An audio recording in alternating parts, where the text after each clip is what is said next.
Hello my dear students,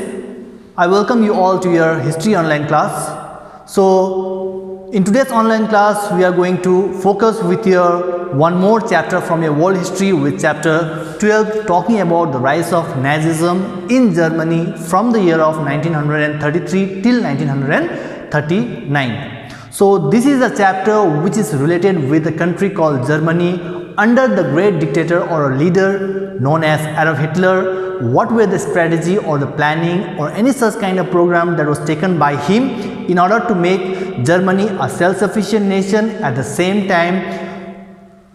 several kind of changes where they wanted to revenge over the allied powers consisting of France,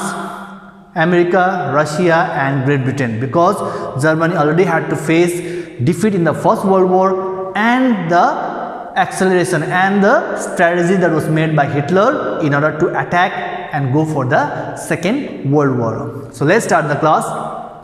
So first we'll talk with the subtopic known as rise of Adolf Hitler to power. So we see lots of points, lots of reasons which ultimately led Adolf Hitler to go to power over Germany with his direction, with his guidance and lots of several changes that he wanted to make for his nation Germany. Like the reasons we talk, like Weimar Republic was very weak. That means where there was a First World War, Weimar Republic, they had to go against the allied powers but weak in terms of administration, military wise, not so proper planning to go against the superpower countries, and that ultimately led to the defeat in the First World War. And second, we see that the year of 1929 where we get to see the death of one of the great leader known as Stresemann, and which made Hitler to come to the power over Germany, and whatever the strategy or the program that he wanted to make for his German citizens as well as for his nation. And talking about the trouble for Germany, because after the death of Stresemann in 1929 there was ultimately a lot of trouble in Germany. Unemployment was there, lots of crises, food crisis, and lots of import-export business was been put to a full stop. So how to make that same kind of Germany as they were before First World War, but with great acceleration and the methods that Adolf Hitler got the chance to his power, rising to his power and going against those kinds of aims and objectives that he wanted to put under his direction. Next we see that after Hitler got the power, he got the rise to a new position, the year of 1933, which remarks that he founded German Socialist Party, or we call it as Nazi Party. A swastika was the main symbol of this Nazi Party, and there was only one political party that existed in Germany. After 1939, this Nazi Party was founded by Hitler, no other political party, and whoever wanted to raise their voice over this political matter, all their mouth was being shut by Hitler's army and the paramilitary. Next we talk about the subtopic known as factors assisting his rise. So what were main factors that ultimately led the Hitler to come to the power? At the same time, lot of strategies that was being taken by him. So we see the book that he wrote when he was in jail known as Mein Kampf, which later on was regarded as the Holy Bible or the holy book for the Nazi people, that is for the German people who accepted the terms and conditions of Hitler. And in this book he has mainly focused, he has mainly written over the political ideological,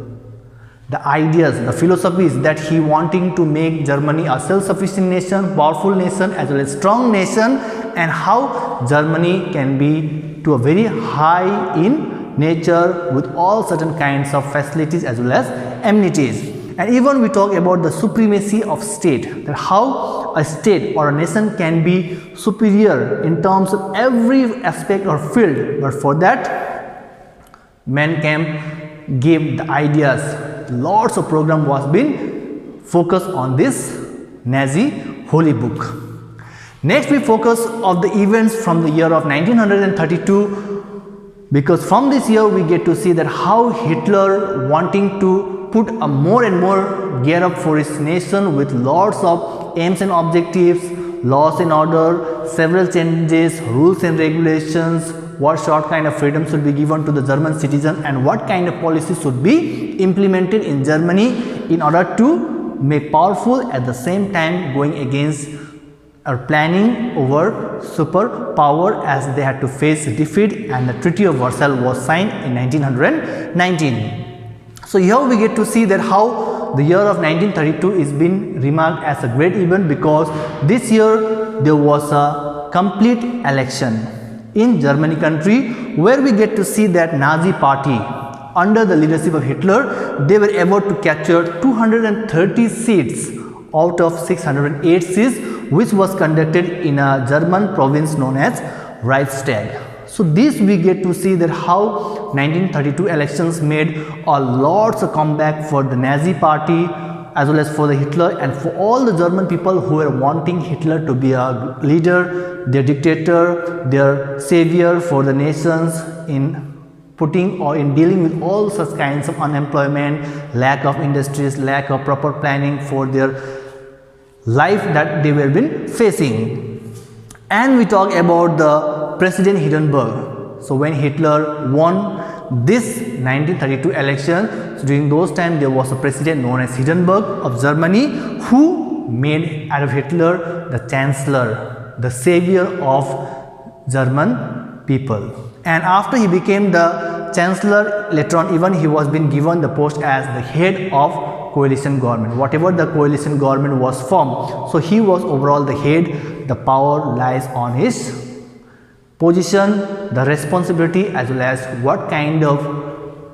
tackling or dealing should be done with those kinds of coalition government, that responsibility also was given to Hitler. Next we get to see that after Hitler became chancellor, he banned Marxian philosophy and the ideas, because Marxian mainly highlights over Karl Marx, who is regarded as one of the great philosophers of Germany, and he has written one of the famous book known as Communist Manifesto, which highlights about the working class and the capitalist class.